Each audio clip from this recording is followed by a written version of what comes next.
All right, welcome to the PyTorch workshop hosted by UMAI. That's us.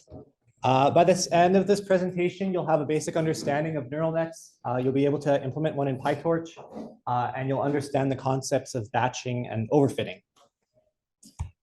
Who are we? I'm joined by Ben at the front here. He has very graciously helped me come up with some of the content for this. And he's fact-checking me if I say any bad things. He is fifth-year computer science student.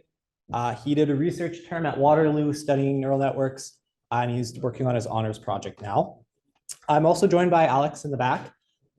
He will be able to answer any questions if you have as we're going through the code later on.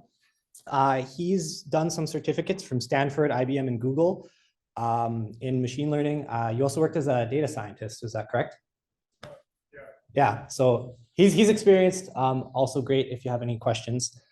And then I'm your host, Matt, fifth-year computer science. I'm doing a research project right now for my course studying graph neural networks for images.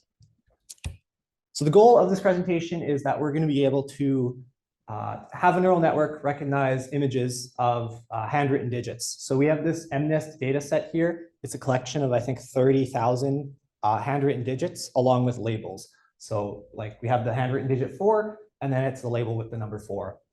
And this is actually all completely possible to do with a simple neural network. You don't need any fancy convolutional, whatever else exists in the world. You can do pretty good with just a regular neural net. So that's why we're doing it in this presentation. If you have any questions, by the way, I'll have little question breaks during the presentation. So just save it for then. So let's talk about what exactly is a neural network. You might have a bit of an idea of what it is already, but I just want to clarify for those that might not know what the different layers mean and whatnot. So the first part of a neural network here is your input layer. So your input layer is where your data goes. Now, since we're working with images, we'll need some way to represent that in a way that neural networks can work with. Neural networks only work with numbers. We need to turn an image into a number.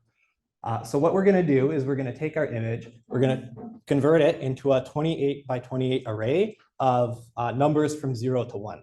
So 0 in this case will represent the dark pixels, and the 1 will represent the, and then the 1 will represent the white pixels. Your input layer is where your data goes, and it can represent any piece of data you'd like. So if you were doing house prices, for example, you could input your median income or your square footage. But in this case, we're going to do pixel values.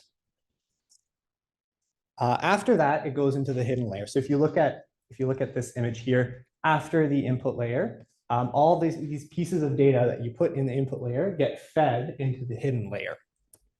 So how each one of these circles works in the middle is it acts as a sort of sum. So you take your input, all of the input, and you multiply it by some weight, each individual pixel by some weight, and then you sum it up together. And that's what each hidden node will perform. Each hidden node will have its own set of weights. So that way, each hidden node will get a different combination of the input features depending on how the weights are set. So the idea is we want to have multiple hidden nodes so that each hidden node will maybe learn a different representation of the input. Yeah, I think that's it. Yeah, so the more hidden nodes, the more relationships you can learn. And when you're thinking about this in terms of math, if you've taken linear algebra, each hidden node corresponds to a matrix multiplication. If you haven't taken linear algebra, don't worry about this part.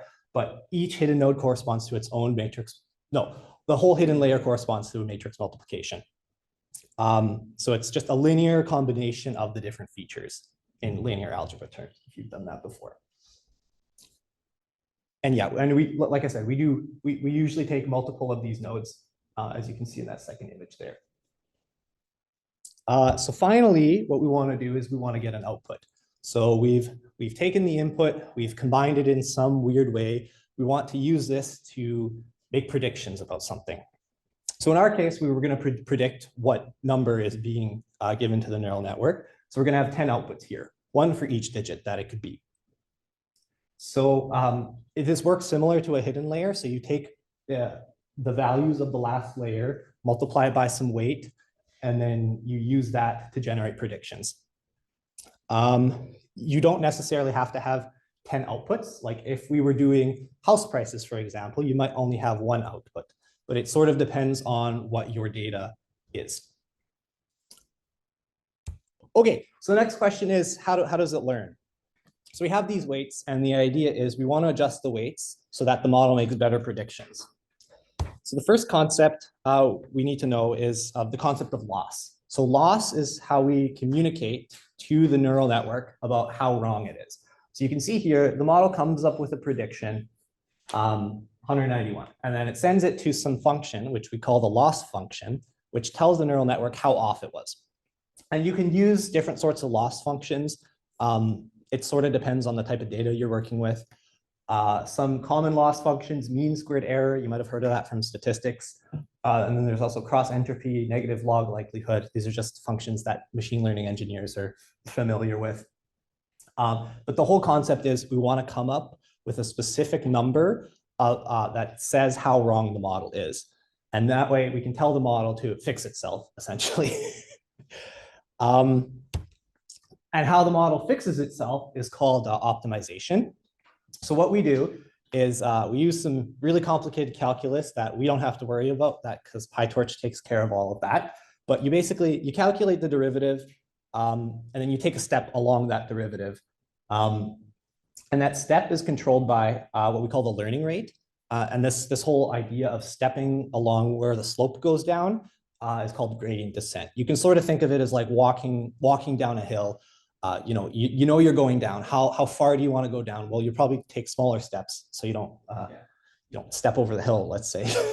And when you're descending, lower means less air. So you're trying to go to where there's less air consistently, right? So every step you're going slightly to a lower air state. Minimize the loss function. This is calculus, and we don't need to worry about it too much. Finally, one very important concept. So we talked about how the hidden nodes are linear combinations of the input features. But if we want the model to learn really complex relationships, we need it to move beyond just knowing linear things. And the way we do that is we introduce an activation function. So after we pass the data in to a hidden node, we'll pass it through an activation function, which will, it sort of introduces a non-linear portion. And it's kind of magic, but it allows the model to learn more complex relationships. So two very common activation functions are sigmoid and ReLU. So they just take in numbers and they output other numbers. So like, for example, if our hidden node was going to output 1, then ReLU would output 1. But if the hidden node was going to output 3, the -3, then ReLU would output 0. That's just activation functions, and these are both fantastic. ReLU is typically preferred for most reasons, for most contexts, but the reasons get a little bit complicated. Okay, so I just want to cover a couple other concepts that we're going to use in our code, and then we're going to jump into the code. So the first one is batching. Like I said, we're going to have 32,000 images that we're going to loop over. You could loop over each data set or each image and then pass it in and then calculate the loss and do all of that. The problem is that's kind of slow and it'll take a very long time. You know that your computer has multiple cores. Computers typically work better when you do stuff in parallel, and that's why you would want to use batching. So essentially what you do is you break the data set into little chunks, and then you put that all into one array and you feed that whole thing into the neural network, and you'll get, if our batch size is 16, you'll get 16 different outputs, and then you'll calculate the loss across all of those 16 outputs. So you'll calculate essentially the average loss, and then you'll use gradient descent to update the weights once, and it makes your computation a lot faster. You can think of it as like doing laundry. I don't do my laundry one item at a time. I don't know about you guys. You typically do the whole batch instead of just one item at a time. And it's the same thing with computers. Next is the concept of overfitting. So we got to think about what we're trying to do here. We want to train a model to work with data it hasn't seen yet. So it'll be kind of useless if the model just memorizes the training data that we give it. you can think of it as learning in class. The professor doesn't ask you to memorize the assignment. Otherwise, it would just be easy. You just come to the final with the whole assignment memorized. So the professor gives you an exam that's usually different from the assignment. And it's the same concept with machine learning. We'll train it on a certain portion of the data, and then we'll test it on data that it hasn't seen yet. This is what's called a training validation split. Typically, you take 80% of the data for training and you reserve 20% just for testing later on. Okay, let's jump into the code then. Oh, how do I get there? Exit full screen. There we go. Good. Okay, let me just remove this. Okay, so you're going to go to umai.pro/workshop. There's going to be a link here. It's a google.com link. So you'll click the link, and this will open the notebook that we're going to work off of. So it has some template code that we're going to work off of to make things a little bit easier. You'll probably have to sign in to Google Colab. Google Colab is a service that Google offers. It lets you run your machine learning on the cloud, and it kind of just works. You don't have to pay for it. It's completely free to run basic tasks. If you're running really advanced machine learning tasks, then they obviously ask for some money, but for our purposes, it's free. So what you do is, in order to work off this, you got to go to File and then save a copy in Drive here, and then this will make a copy that you can work off of yourself. Okay, can I get a thumbs up if just once you guys are sort of there? Good. Okay, awesome. Yes, and please make a copy. please don't edit the original one. I don't think you'll have edit permissions, but please don't try. Okay, so this is a Python notebook. If you've never worked in Python before, that's fine. If you've never used a notebook before, I can sort of explain it. Basically, it has these text cells here, so you can run the imports, and then you can run later code, and the imports will still be there. So it's sort of like a suspended Python terminal. It keeps its state as you go, and you don't have to re-import things each time you run the code. So our first section of code here, sorry, is everyone following along? Are we good? Does anyone need help? If you need help, you can put your hand up. We have someone in the back who can come and help you, or someone in the front that can come and help you. Okay, we're good then. Okay, so the first section is the imports. This is where we import PyTorch because we're going to use it. And then we'll also come up with some shortcuts for some of the other imports that PyTorch offers. So like torch.nn, we're going to just rename it to nn so we don't have to type in the full import name later. It's just a really welcome. Go to umai.pro/workshop. Okay, so you can run this import section here. You can see at the bottom, it'll say connecting to Python. So it finds a virtual machine to run this on somewhere in Google, and it runs your imports for you. Yeah. So I'll explain what the imports are a little bit. So torch.nn is a specific section of PyTorch that deals with neural networks. PyTorch is really big and has lots of features. So we're just gonna use this part as its own separate thing. Torch.nn.functional provides us with all kinds of activation functions, and it's really useful. So we're just going to rename this as F, so we don't have to type in this whole thing each time we want to use a function. Torch.optim contains different optimizers. We're just going to use gradient descent like we mentioned, but if you're getting into really advanced things, they offer really advanced things. We're also going to import data loader. Data loader is a class that'll let you split up your data into batches really easily without a lot of work. Torch Vision has a bunch of data sets that you can use. So like our MNIST data set is just included there. So you can just import it, and instead of having to download some file off the internet and extract it and whatever else, it does that all for you. All you got to do is import it. And then transforms is a package that Torch Vision offers that lets you transform the data. So like I said, we're going to have like PNG images, and we're going to have to turn that into an array of numbers that we can actually work with the neural network on. And then finally, matplotlib. I wouldn't worry about this one that much. This is just for visualization for demo purposes. It just lets you visualize things basically. Okay, so I'm going to quickly talk about what a tensor is. It's a very scary word. I thought it was when I first started machine learning stuff. Tensor is just an array, but it can have as many dimensions as you want. So you can have a 2D tensor, which would be a two-dimensional array. So in order to define a tensor, you just do a torch.tensor, and then you can just pass in an array. So like, for example, if I passed in a 2D array here, so this will create a two-dimensional tensor with the elements 1, 2, 3, 4. Something that's really nice about notebooks is if you just put tensor at the bottom, it treats it almost like a return statement of that little code block, and it'll print out what that is. So you'll see if I run this now, I've created a tensor called tensor, which contains the elements 1, 2, 3, 4. Pretty basic. Are there any questions at this point? Okay, good. So what we want to do is we want to represent images as tensors. And the way this works is we're going to have ones for white, 0 for black, and then something in between like 0.5 for gray. And since our images are black and white, that's all we need to deal with. So you can see here, if I make, I can make a tensor filled with ones using torch.ones.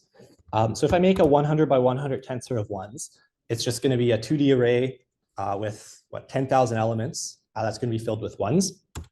And now, if we want to display an image, we need to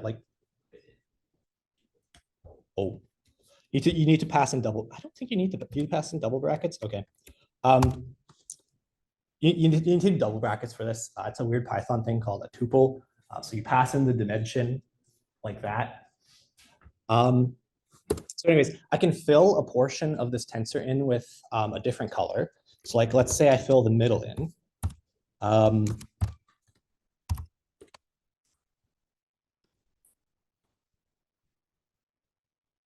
Now I can visualize the image using show image. So what I'm doing here is I'm filling in a portion, the middle of the tensor. So from elements 30 to 50, both in rows and columns. So I'm going to fill a little square, and I'm going to fill it in with zeros, and then the rest is going to be ones. So I made this helper function here to show an image. And if I just pass the tensor in that I created into this, if I just pass this in and I run both cells, you can see I've created a black image with a little white square somewhere in the middle. So that's how you represent an image as a tensor. If you want to look at what the actual tensor looks like I said, it's 100 by 100, so it'll be a lot. Yeah, it sort of just does ... because it can't display the whole thing, but there's a lot of elements in there. So that's how we're going to be representing the images when we import the data set. Okay, so now we're going to actually get into the machine learning part. So the first thing we're going to do is we're going to define our hyperparameters here. So we're going to have two hyperparameters, and these are numbers that you as the machine learning engineer have to play around with to find the right values. We've given it some good defaults, but you can, like I said, you can play around with this, set them to different numbers. Just make sure you run the cell in order to actually set these variables. So the learning rate is how big our steps are going to be. So if you have big steps, for example, you might step over the optimal solution, or you might step over the value that you want your network to be in. And then the number of hidden layers, the number of hidden layer units is how big our hidden layer is going to be. So this is what we talked about earlier. If you have more, it might take a long time. And the model might start overfitting or memorizing the data. These are numbers you have to play with. These are numbers that worked great for us if you just want to keep it like that as well. So now we're going to import the data. So like I mentioned, torchvision.datasets already has this MNIST dataset existing for us. So we can just, we should be able to, let me just, we're good. So we can import the data set using, just by creating an instance of it.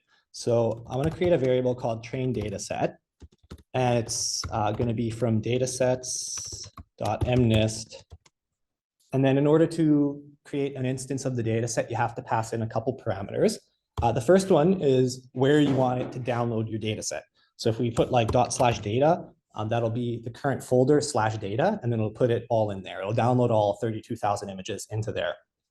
The next one you need to pass in is whether it's the training data set or the testing data set. So you pass in a train equals true. Remember Python, the true is with capital T. I know Java is a little bit different, so just make sure you remember that. The next parameter we're going to pass in is download equals true. This tells PyTorch that we would like it to download the data set.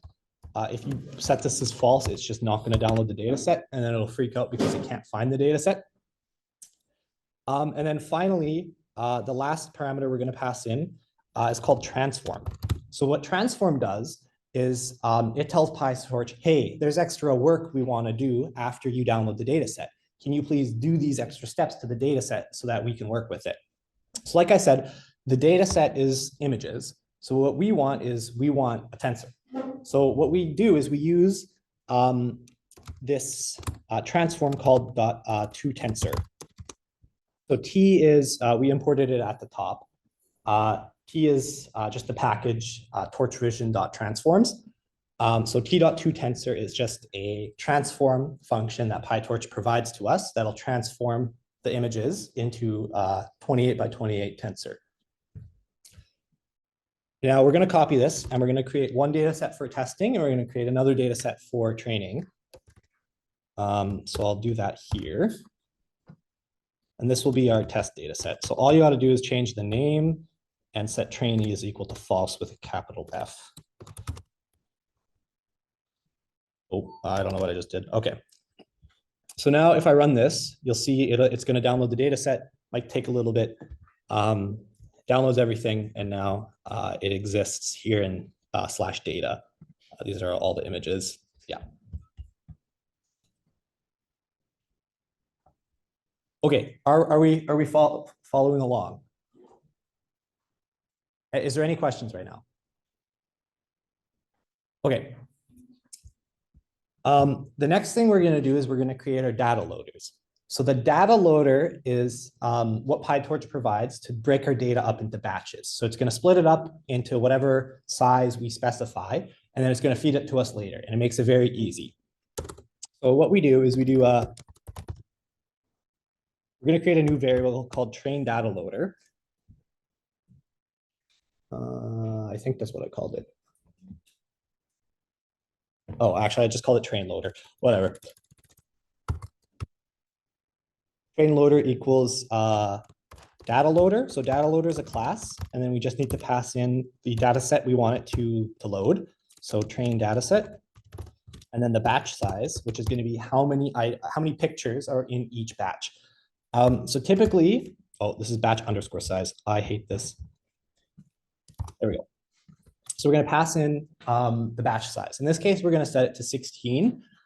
Typically, you set the batch size to some power of 2. So you might set it to 8 or 16 or 32. You usually want to set it as high as your RAM will allow you to put in your system. 16 is just easy for us to work with right now, and it should be fine. The larger the batch size, typically the faster your model will train. And then we're also going to do the same thing for the test. Also, please make sure you call these variables the same as I'm calling them here, or else the later code is gonna freak out a little bit. So we have train loader and test loader, and we pass in the test data set. And then if I run this again, it creates everything, and you'll see it doesn't have that output again because the data set's already downloaded. Good. Can I get a thumbs up if you're with me? So is the 16, is that dividing data set into 16 parts? No, it's dividing the data set into blocks of 16. So there might be like 1,000 blocks. Oh, okay. All right. So we can actually visualize the data set. Now that we have it imported, we can visualize what exactly is in the data set. So if I pick off the first element of the train data set, you'll see here that it gives me a tensor, which is what we want. And then after I go to the very bottom, it also has the number 5, which is the label. So the data set contains the data, comma, and then the label. So if we want just the data, we just take the first element of this. This is it's essentially a 2D array, if you want to think about it, where the first element is the image and the second element is the data. Yes, 3D array. 2D array, okay. So now if we pass this into our show image function, like we have up at the top, and you run this, you'll see it'll show, oh yes, you also need to do squeeze. The reason for this is PyTorch adds an extra dimension just because squeeze just gets rid of that extra dimension because we only want a 2-dimensional array because it's just a picture. So you do train data set, get the first element of the training data set, get the data out of it, and then squeeze the dimension out. And you'll see I got the number 5 here. Ben likes the 12th element. It's 3. And I can also print out label on this. No, hold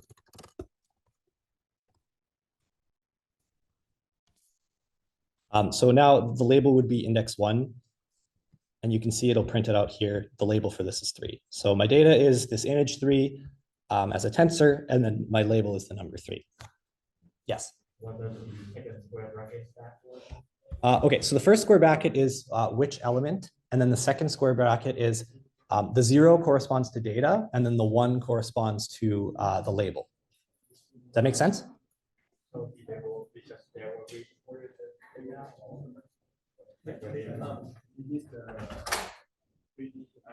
Yeah. The label is part of the data set where they've given you images and then they've given you a label of what this image is. So it's like, okay, this is an image of a 3. This is an image of a 4.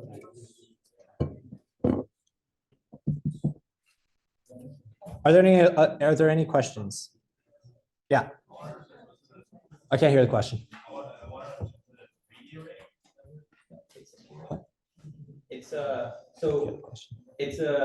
The first thing is you have an array of data, basically a big array of data. So it's got like 30,000 entries in it. Yes. And then so you pick an item out of that array, and that's the 12th item. So it's picked here. And then the second thing is picking whether you want the data, which is in index 0, which is like the image. And then the second item, which you get with 1, is the label, which tells you what the actual image represents, like what number the image represents. Does that sort of make sense? Okay. All right. So now moving on, we're going to actually create the neural network model. So the way we do this is we create a class that extends nn.module. This is something PyTorch provides to us. And all we have to do is define how the model works. And then PyTorch will take care of the rest as long as we make this a subclass of nn.module. So I've left in a little bit of template here just so we can get the spacing right. But there's 2 functions that we really care about here. There's the init function where we're going to define the different layers that the model has. And then in the forward function is where we're going to actually take in a piece of data and we're going to apply the layers and apply the activation functions. So the way that we define a layer is you're going to type in self.someName. When you do that in Python, it's essentially a class variable. So like in Java, this would look like private blah, blah, blah at the top of the class. In Python, it's just self.fc1 equals. And then PyTorch has this class called linear. So this creates a basic layer in a neural network. And what you have to do is you have to specify how many nodes you want in the input of that layer and how many nodes you want in the output of that layer. So in this case, in the input layer, we're going to have 784 inputs, right? That's what we said earlier, I think. Wait, 28 times 28. Yeah, that is correct. Okay, awesome. Then in the output of that layer, we already have a variable for how many hidden layers we want, or hidden nodes we want. So we're going to use that.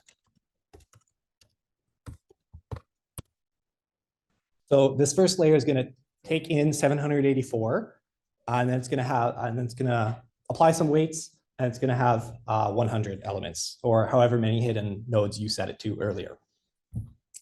So this is our input layer. Next, we're going to create our hidden layer.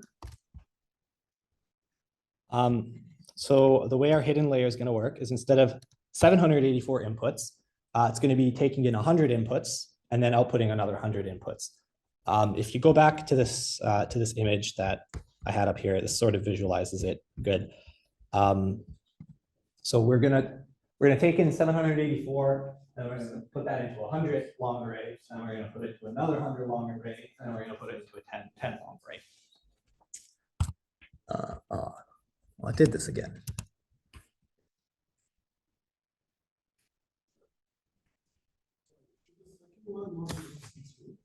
Yes, it should be FC2. Yep, that's totally correct, or else you're just overwriting it. Yep. And then oh yeah, good point. This is hidden layer. And we'll copy this again, and then we'll do an output layer, and we'll call this FC3. And then the output layer is going to take in 100, and then it's going to output 10 because we're going to have 10 different labels that it's going to pick from, right? From 0 to 9. Yeah, all good. Yeah. So the linear function like defines the connection between the first parameter and second parameter. Yeah. It defines the weights essentially. It defines how many weights you're going to have. What is FC stand for? Fully connected. You could call it whatever you want. It doesn't matter. It's normally just because with our layers, we're using every node from the last layer as input to the next layer. So people call that fully connected. It's a fully connected layer in the neural network. Is that last one that hidden layer, or is that not output? It's an output layer. Yep. You're on the ball today. That's awesome. Okay, any other questions? Yeah. Are we getting into like how each is changed? Yes, yeah, that's going to be in the training loop. We'll go a little bit into it. PyTorch takes care of a lot of it though. Anything else? What's the standard for this? Is it PyTorch or is it I mean, people use TensorFlow too, but PyTorch is just better. Most people, like if you're doing, yeah, PyTorch is basically the go-to right now. Especially in the research field. Yeah. Sometimes if you're working for like a commercial company, they might use like TensorFlow. Or Keras. Yeah, Keras. If you know PyTorch, you'll be able to figure out these other ones too, because the syntax is quite a bit the same, I would say. Have you used other ones? Yeah, actually, PyTorch is like the best one. Yeah. Yeah, exactly.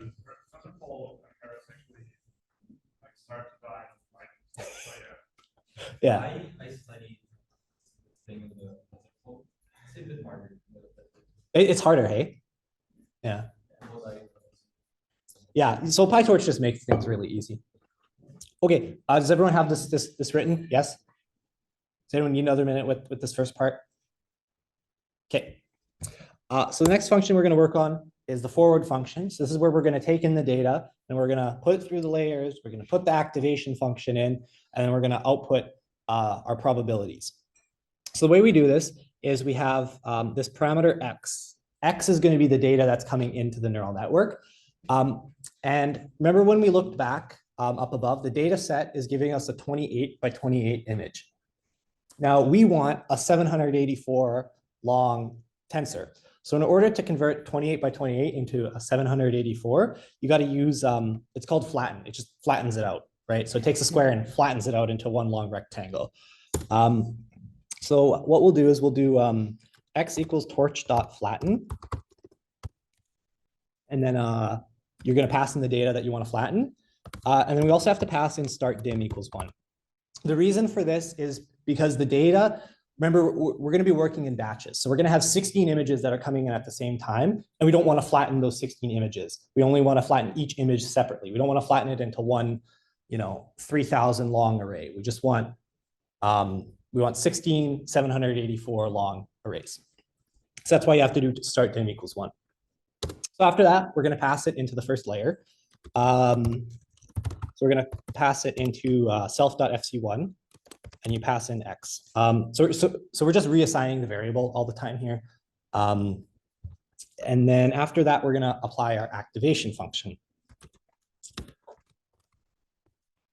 Like I said, up at the top, we imported torch.nn.functional, and we just renamed it to f, so we don't have to type in that whole long import. We just type in f. And then relu is the function I showed you earlier with the straight line and then the other straight line. So now it's went into, I guess now we're going into the hidden layer. So after that, we're going to apply FC2 and another activation function.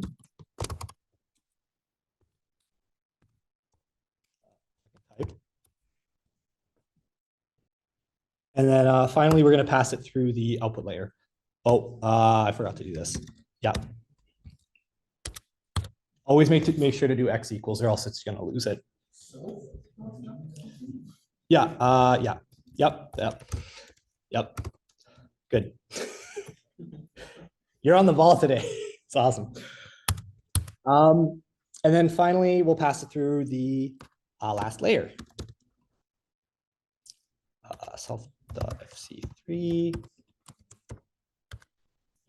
Okay, so at this point, what we're going to have after we pass it through all the layers is random numbers. We're going to have some negative numbers, some positive numbers. The scale, I don't know what it's going to be. It's probably between -1 and 1, but it could be really anything. What we want is the probabilities. We want the model to tell us how likely is this a 0? How likely is this a 9? So what we have to do is we're going to take this and we're going to pass it into a function called softmax. Softmax essentially takes these numbers, looks at it, and assigns the one with the highest numbers the highest probabilities and the lowest numbers the lowest probabilities. And it ensures that the probabilities sum to 1. So, you know, it might say this is a 10% chance of it being a 0, 20% chance of it being a 1, and all of that. As long as they sum up to 1, then that's what we want. That's good. So what we're going to do is we're going to do x equals f.softmax. Yeah, we'll turn x later. You pass in x, and then again, we'll have to pass in this dimension thing. So it's not doing the softmax across the batch. We don't want to mess with the batches. You just have to do dim equals 1. And then finally return x. Oh, return x. And that's everything. That's all the data manipulation we have to do. Is everyone with me right now? Questions? Yeah, so remember, we're going to be passing in batches, right? So we're going to have 16 different images. So we want PyTorch to know that we don't want to do this softmax operation across the batches. We want to keep the batches separate and only softmax each individual image, essentially. So then does that mean we're gonna optimize per image or per batch? Yes, we're going to optimize per batch. Yeah, that's exactly it. Okay, make sure to run this section so that your class is created. Do the show thing, where you show like the batch 10 seconds. Yeah, okay, yeah, I'll show that in a second. So the next step is, now that we've defined how we want this neural network to work, we have to create an instance of it. So you might have multiple neural networks running at the same time that all have the same structure. So each time you run, each time you create a new instance, you'll have a new separate version of this neural network with different weights, and it might perform differently. So we're going to create one instance of this here, and we're going to call it model. Should I do the data stuff now? Yeah, okay. So we can see how the model works. I'm just going to give like a short demo. You don't have to copy this part. So if we pick off, should I just pick off the whole? Okay. What can I call it? Yeah, train data set 0, 0, 0. We're going to do 12. Okay, so if I pick off one random piece of data and then I do model data. No, I shouldn't need to. Yeah, so you can see here, if I take one random image and I feed that into the model. You want to do a whole batch? Yeah. Okay. Don't copy this.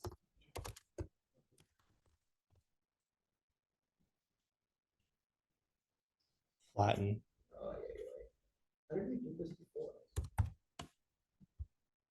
There we go. Okay. So what I'm doing here is this is just picking off one batch. Like I said, don't copy this. Don't copy this part. I'm picking off one batch, and then I'm going to pass the whole batch into the model. So you can see we said the batch size is going to be 16. So the model is going to come up with 16 different sets of predictions. So this is the predictions for the first image. So the model thinks it's a 10%, 10% it's a 0, 10% it's a 1. The model's just guessing. Like, we haven't trained it. It doesn't know anything yet. So it's basically just assigning around 10% to each. And then we have 16 different sets of predictions because we passed in 16 images. Does that make sense? Yeah. Okay, awesome. Like I said, don't copy this. We'll delete that. Okay. Next up, we have to define our optimizer, which is going to adjust the weights. Then we're going to define our loss function, which is going to tell the model how wrong it is. So you'll see here, again, this image, the model is going to come up with a prediction. It's going to send it to the loss function. And then the loss function is going to say, prediction is poor, and then take back this error. So we can use different loss functions. The loss function I'd like to use for this one is negative log likelihood loss. It's 3 L's. It's kind of gross, but that's what it is. And this is imported from torch.nn. And then we're also going to define the optimizer. So the optimizer is the actual thing that's going to be adjusting the weights. So the way we do this is we create a specific instance of an optimizer, and we're going to use stochastic gradient descent, SGD, which is just stepping down through the derivative.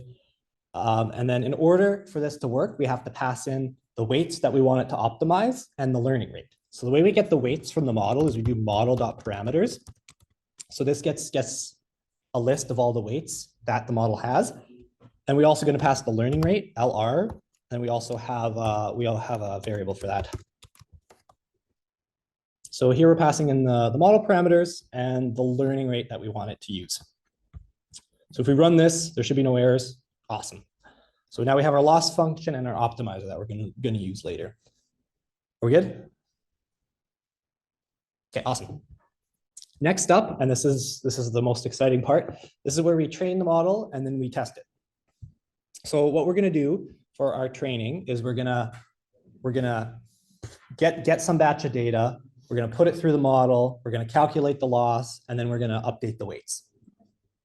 So the first step here is you want to do optim.zeroGrad. Oh yeah, okay. Okay, I guess before we do that, we're going to do this multiple times. So we're going to do this, pass the data, update the weights one time for each batch. And then we're going to do that over the data set multiple times. And the reason is it takes a couple tries for the model to get it right. It has to loop through the data set multiple times. So that's what we call an epoch, essentially. So you can see here, it's each time it updates the weights, it's a different epoch. That's not exactly right. You update the weights multiple times, one time for each batch, and then you loop over the data set again, and then that's another epoch.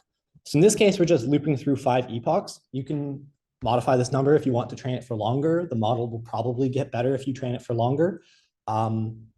That's sort of just up to you as the trainer and how much time you can afford to train it for. Okay, so the first step in this is we want to do optim.zeroGrad. So what's happening here is PyTorch is tracking all the weights as it goes through the model, and it's figuring out the derivative, and it's doing all of this. What we want to do is we want to reset the optimizer, and we want it to say, okay, whatever we did before, ignore that. We're starting fresh. Please measure the derivative for this specific data that I'm about to pass in. So it's important, and you need that.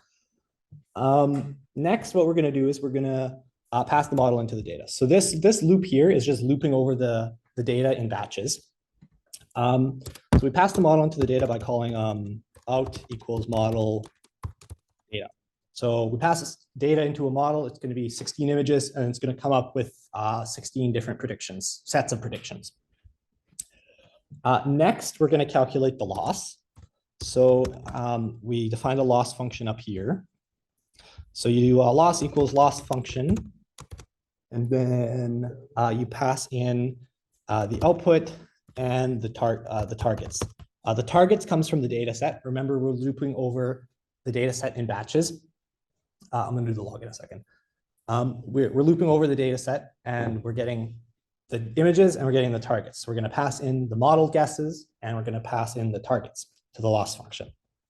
Now, this is sort of a weird thing with negative log likelihood loss. It wants you to pass in the log of the outputs. So we have the probabilities as the outputs.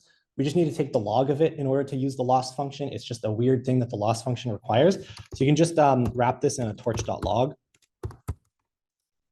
And this will just take like the log function of the probabilities. It's weird. Not all loss functions require this. It's just my specific loss function does. So now we've calculated the loss. And what we want to do now is we want to calculate the derivatives.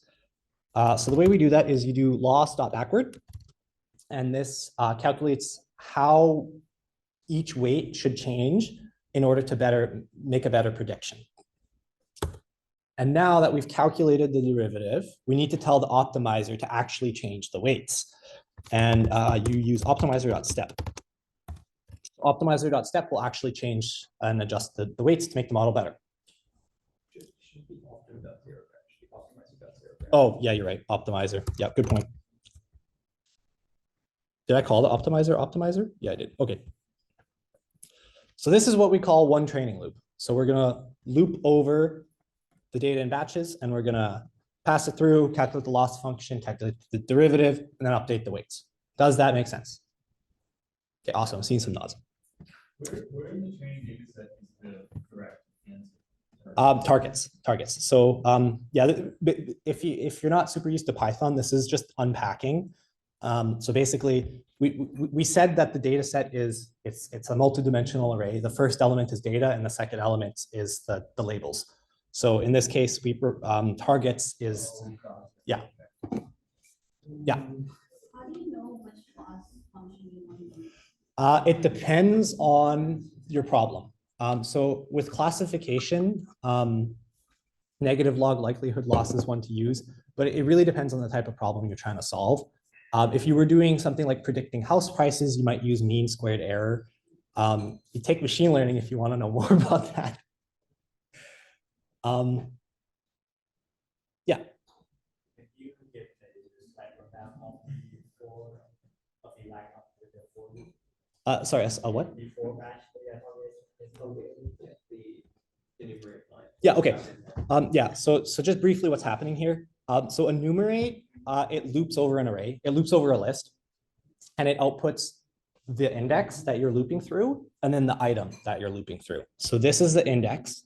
So batch will be 0, 1, 2, 3, 4, 5, 6, 7, 8, 9. And then this is what you're looping through. Now, the reason we have this in brackets as data and target is because we know the first part of what we're looping through is the data, and the second part of it is the targets. Remember, this is the multi-dimensional array. This is just called unpacking. It's just it's syntax. It just makes things look nice. That makes sense? Yeah, Python syntax is weird sometimes, especially with enumerate, but that's why I left it in the code and didn't make you all type that. Are we good? Okay, so next step is after we've trained the model for the training data set, we're gonna test it and see how good it's doing. So we're gonna do, we're gonna get a new output.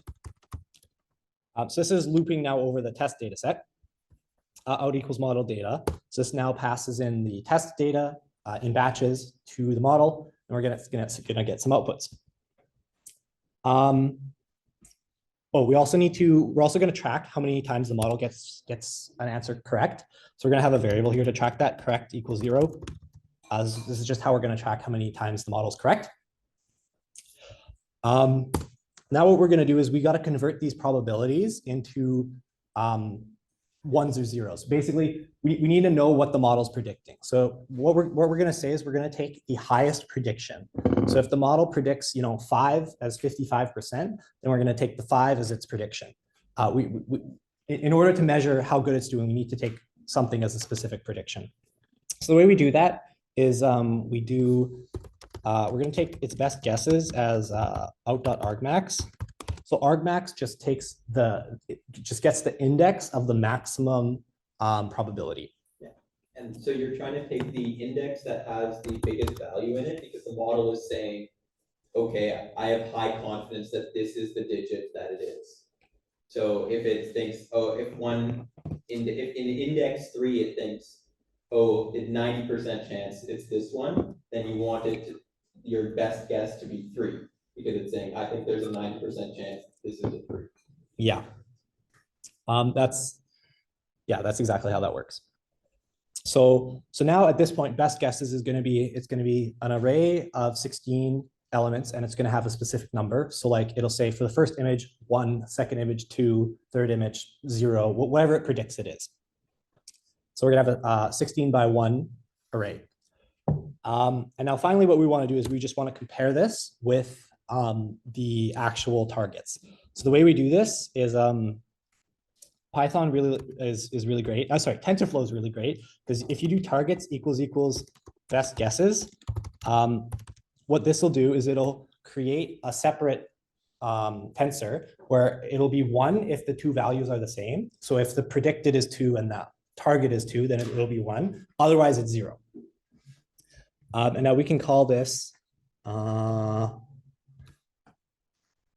do correct now.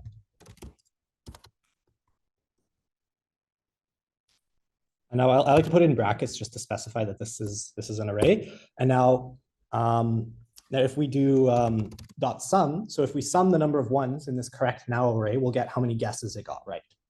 So if you do correct plus equals correct now dot sum.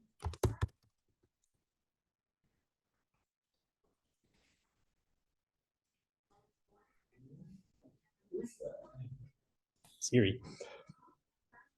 So now we're tracking how many correct elements the model has. So this is our training loop. Sorry, this is our testing loop. This will be our training loop. Okay, so now I'm going to run this. Oh, I'm going to get rid of this. Oh, and also it's helpful if you print out how correct the model is after each epoch. I guess I can just print correct. No. Okay. Yeah, we're going to divide correct by the length of the test data set. So this will get us like a percentage of how right the model is. Or proportion. Yeah, proportion. Okay, so now if I run this, hopefully it runs, maybe. Did I type everything right? I think it's running. It'll take a while to run because now we're crunching through all the numbers and we're calculating gradients and doing all this crazy stuff with like 30,000 images. It takes a little bit, just give it its time. Yeah, so you can see on its first batch, or on its first training epoch, it's 60% correct, which is actually pretty good. And then as it loops more, you'll see this number go up. So we're going to loop through this whole training and then testing 5 times. This is working. I think this is working. To get it to 100? No. No. You get pretty close to 100, but you can't. It'll just never be 100. I don't think anyone's gotten it to 100. Yeah. Okay. If you'll be the first. Okay. So I want to move on to using the model. This will be pretty quick, and then I think we're done for the day. So we're gonna pick off a specific image from the data set, and we're gonna call it sample image. So train data set. So we're gonna get one image from the data set like we did it before, and then we'll pass it through the model. And then, okay, so we'll pass it through the model and we'll call this out. This is how you use the model later on. And then we have to do the same thing we did before. We redo the argmax just to pick which element it guesses as the top prediction. So you do out.argmax dim equals 1. And then I think, oh, we can also show the image. That'll be helpful. Now if we run this, oh, it doesn't like that. Invalid shape. Oh yes, you have to do dot squeeze. So now you'll see here, item number 12 is a 3, and the model predicts it as, oh, I'm not printing out it. Make sure to print this.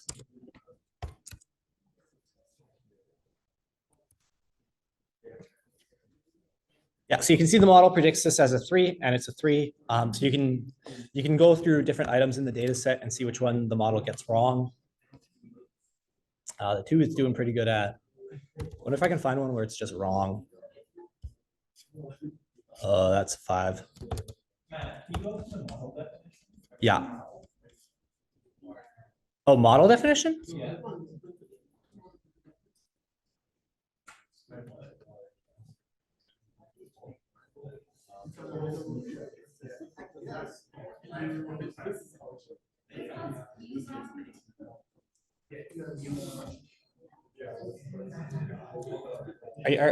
Are you following? Like, your model's working? Okay, awesome. Yeah, you can sort of just play around with the model and figure out, what sort of hyperparameters work best for you. And that's what makes machine learning fun. Just mess around until you get it to work, basically. Wait, try 8. What? Try the 80. 80? Like number 80. Okay.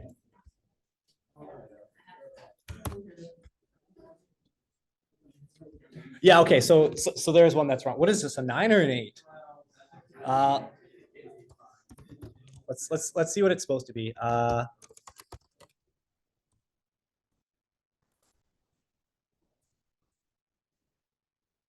Okay, so this is a 9. You can understand why the model can't get 100% because I don't even know what that is. I don't know about you.